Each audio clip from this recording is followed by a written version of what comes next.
2 hari lagi masyarakat bisa menilai kualitas 3 pasang calon presiden dan wakil presiden yang berlaga di pemilihan presiden 2024. Giliran pertama untuk Capres adu gagasan tentang pemerintahan, penguatan demokrasi, hingga pemberantasan korupsi.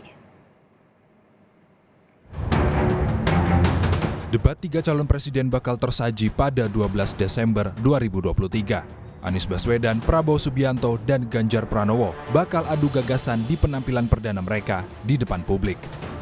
Masyarakat pun menantikan debat untuk menilai kualitas para capres dan cawapres. Itu penting karena apa? Kita kan rakyat bisa tahu nih seperti apa cawapres yang akan kita pilih, yang memimpin masa depan. Itu sih yang poin utamanya. Nah persoalannya plus minus sebenarnya. Kalau dia ada debat, kita dengar langsung, itu kita bisa menilai bagaimana dia kapasitasnya, kapabilitasnya. Tapi kalau kita tidak melihat secara langsung, tidak mendengarkan, kita mungkin nggak tahu. Tapi setuju ya, karena kan debat capres-cawapres itu kan untuk melihat visi dan misi dan gagasan dari paslon-paslon itu juga. Jadi kalau misalkan ditiadakan ya masyarakat nggak bakal tahu gitu, visi misi dan gagasan paslon-paslon itu seperti apa gitu.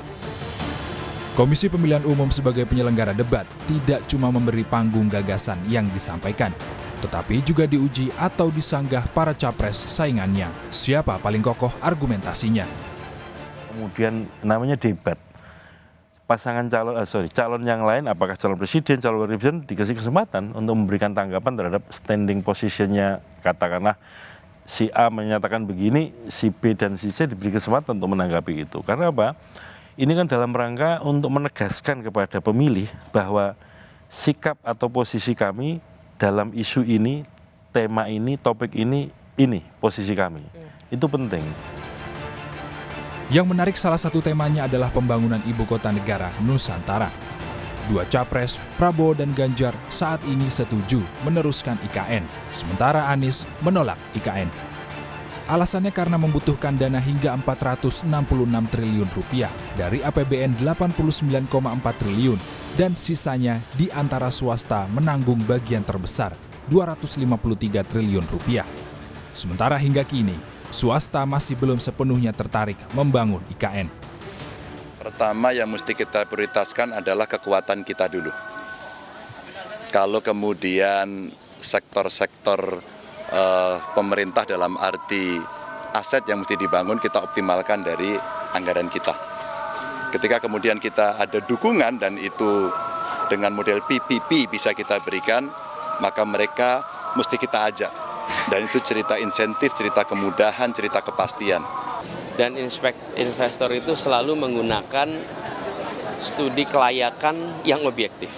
Kalau secara komersial layak, ya pasti dia mau kerjakan. Kalau secara komersial tidak layak, ya dia harus dipaksa. Harus dipaksa. Nah kalau yang memaksa nggak ada, mungkin nggak mau ngerjain. Tapi harus dipaksa. Menurut saya, jangan dipaksa investor itu.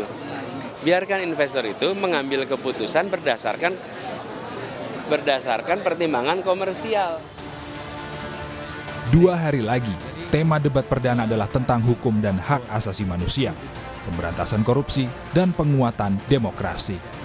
Lalu, 10 hari kemudian, giliran calon wakil presiden yang saling uji gagasan tentang ekonomi, termasuk soal digital dan pengelolaan APBN. Debat ketiga hingga kelima digelar pada Januari hingga 4 Februari 2024. Panggung debat adalah kontes bagaimana gagasan mereka bisa menarik hati pemilih yang bisa mengubah peta elektabilitas 3 pasang capres-cawapres. Tim Liputan, Kompas TV.